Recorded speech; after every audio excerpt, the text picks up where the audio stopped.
Hey guys, my name is Josh from Texan Woodworks and welcome back to the shop. Today will be part one of a three-part build series where we discuss how I build my new custom Outfeed/assembly table. This table includes features such as pull-out trays for my Festool Systainers, integrated T-track all along the top, as well as hardware storage and so much more. So make sure to stick around and I'll show you how I built it and why it's my most exciting build yet. Also, for any of you wanting any t-shirts, hats, or other merchandise, as well as build plans for this project that we're getting ready to start, or any tools that I may be using in this build, all of those will be linked on my website. So click that first link in the description right below, and you'll be directed right to my website. Full disclosure, I did take some inspiration from some other makers for this build. Now, I didn't steal any of their plans, I didn't steal any of their projects, anything like that. I did purchase plans from every single one of them just to kind of show some support, but I did use those plans to sort of Frankenstein my own custom table for my specific needs.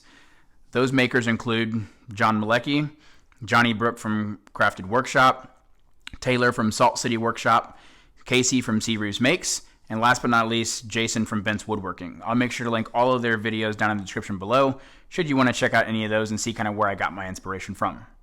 I'll also make sure to tell you why this build was good for the time being, but why this new one is going to last a lifetime. So without further ado, let's jump right into the build. This is my first and current table that I threw together quickly when I didn't care much about fancy features. That's all about to change.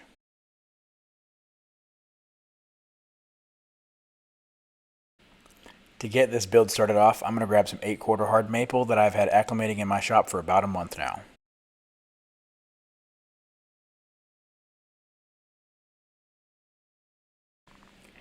I'll make sure to cross-cut them slightly oversized to begin the milling for the leg blanks that will finish at 3 inches square.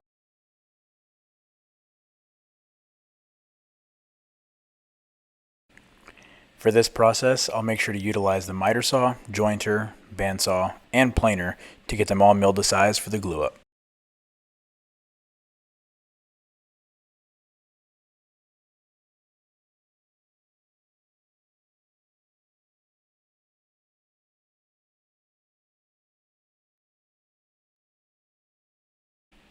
Next, I'll set down some paper to catch the glue squeeze out. Even though this top is a mess already, this will allow me to set the glue up aside and keep moving without any needed cleanup to the tabletop.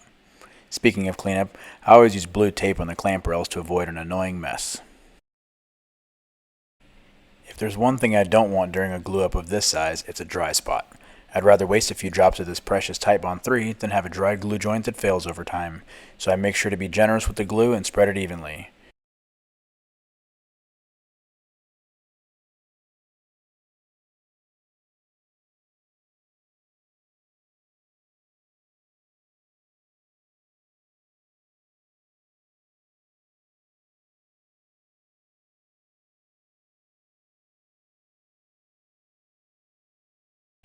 After taking my time and diligently spreading the glue, I always want to make sure my clamps are snug and there's consistent and strong pressure throughout the entire leg blanks. Now, I'll set the leg blanks aside to get started on the stretchers that will form the frame. And to get this milling process started, we begin back at the miter saw, but this time I'll start out with 4/4 hard maple. I follow the same process for milling, beginning over at the miter saw, then moving to the bandsaw, the jointer, the planer, and finally we'll cut them to final width at the table saw.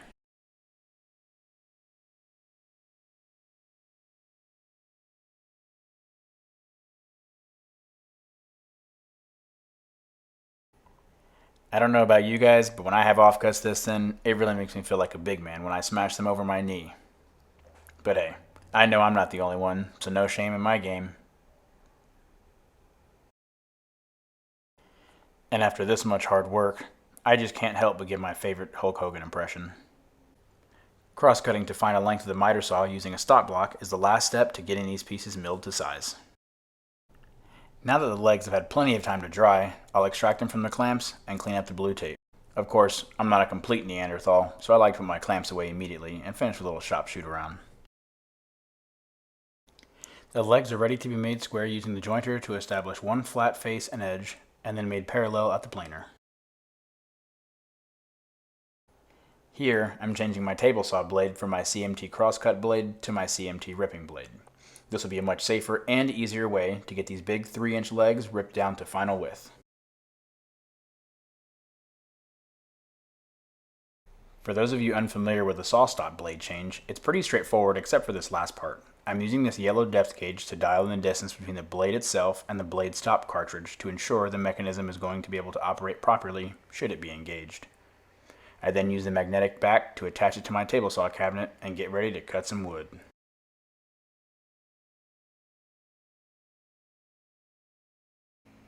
These legs will be ripped down to their final width, which is 3 inches square. Because the saw blade is raised so high, I'm making sure to move slowly and not force the material through the blade. My saw has plenty of horsepower and the blade is very sharp, but to keep the wood from burning and for safety purposes, the feed rate is very important.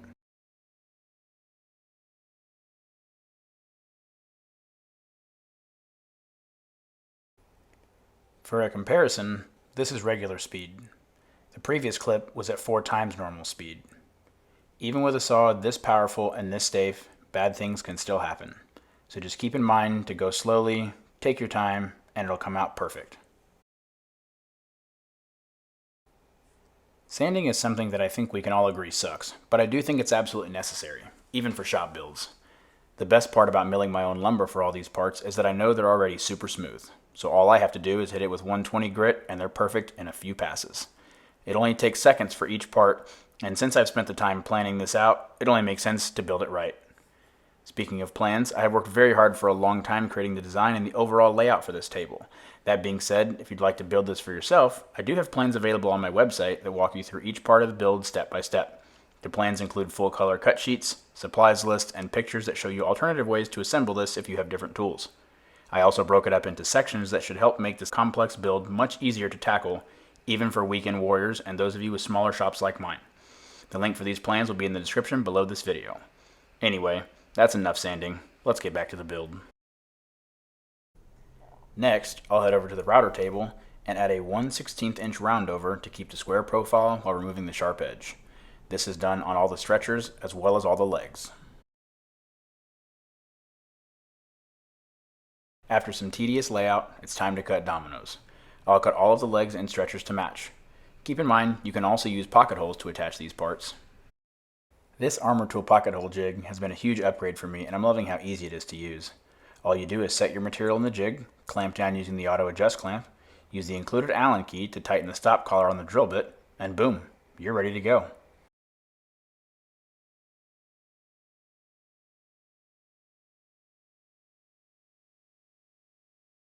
I decided to use pocket screws for the face frame pieces because they were slightly too narrow for the dominoes that I wanted to use, and pocket screws just seemed to be a more appropriate joinery method.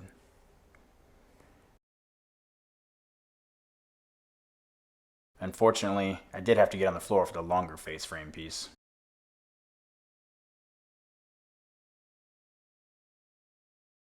Now comes the fun part, putting the glue on and actually making all these parts start to look like something. I use Titebond 3 for this frame glue up because of its strength and open time. This allows me to figure out the clamping order and placement as well as giving me ample time to get both sub-assemblies clamped up without a struggle.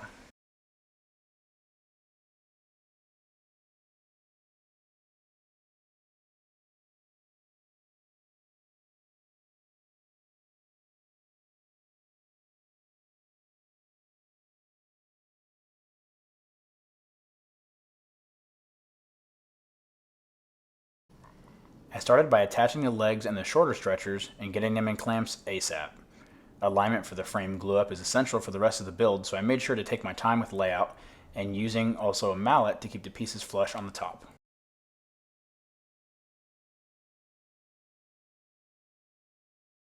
After letting the side assemblies sit in clamps, I was able to stand them up and get moving on the longer pieces. I began with the bottom face frame that required pocket screws, and then attached the top ones using the same domino method as the shorter side pieces. I did have to Frankenstein some longer clamps to get this nearly 7 foot long glue up assembled. I celebrate because this was a difficult glue up for me without a long enough clamp, and I had a couple minor freakouts. You'll notice there only is a bottom face frame on one side, and I promise it's all a part of the plan. I don't use pocket holes very often, but when I do, layout is key.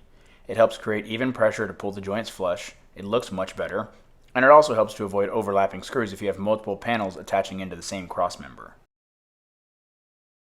Next, I'll go ahead and get the pocket holes drilled at my designated marks using my armor tool jig. Visit my website for a discount code on this pocket hole jig and all things armor tool. I then sanded both sides and all edges with 120 grit to get them nice and smooth.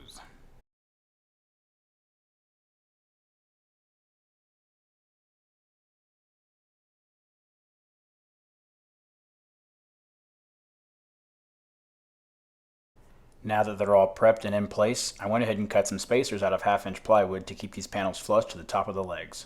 After double and triple checking that the panels are flush and square, it's time to drive these screws home.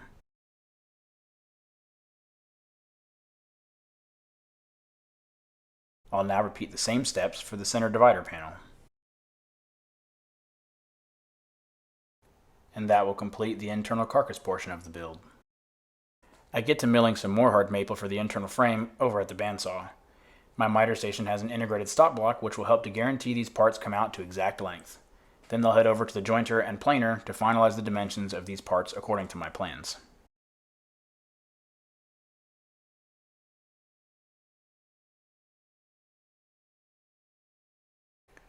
Using my woodpecker's mini square, I marked some layout lines to account for a toe kick, as well as to keep the face frame flush with the offset of the top stretcher.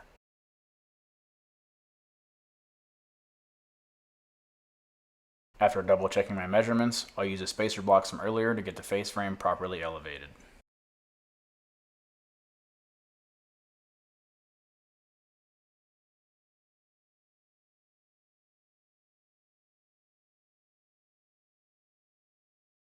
I found the order of assembling these pieces to be crucial to keeping everything aligned. I used a face clamp to keep the parts coplanar, and then get them screwed in using the fine thread pocket screws because I'm screwing into hardwood and not plywood. Double checking for square and level along the way was a big part of the reason these lined up so easily with each part. I'm once again marking some layout lines for the vertical face frame dividers using a tape measure and my mini square. Then some more rinse and repeat with clamping and screwing them together.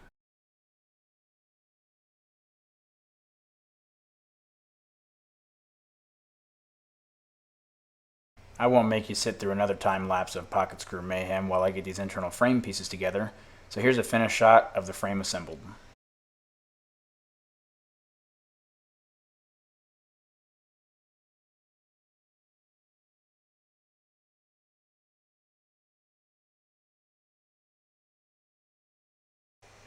Up next, you'll see I added a gazillion more pocket screws via the internal carcass panels. These panels are connected to the bottom of the dividers that I just installed. They will serve as the walls where the drawer slides mount to later on. This is starting to somewhat resemble the concept of a torsion box that the top will rest on. This ensures the top stays flat and is well supported throughout. I decided to install the leveling feet now before the table got too heavy to lift on my own. I chose these leveling feet because of how easy they are to install. All I have to do is place them underneath the legs, center them using my pocket Polini, pre-drill, and screw them in. I elected to use pocket screws instead of the included screws for two reasons. One, the included screws were just shy of 1 inch long, and the armor tool ones are 1.5 inches, which I felt offered more support. And two, the strength and quality of armor tool screws is something I feel I can rely on to support a lot of weight for a long time, whereas the included cheap ones I didn't have much confidence in.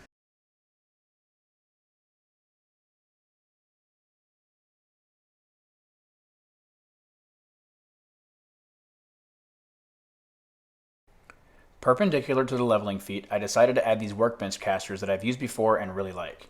These are also very simple to install because they give you a template that you clamp down and pre-drill through, then just mount the bracket using the same 1.5 inch pocket screws.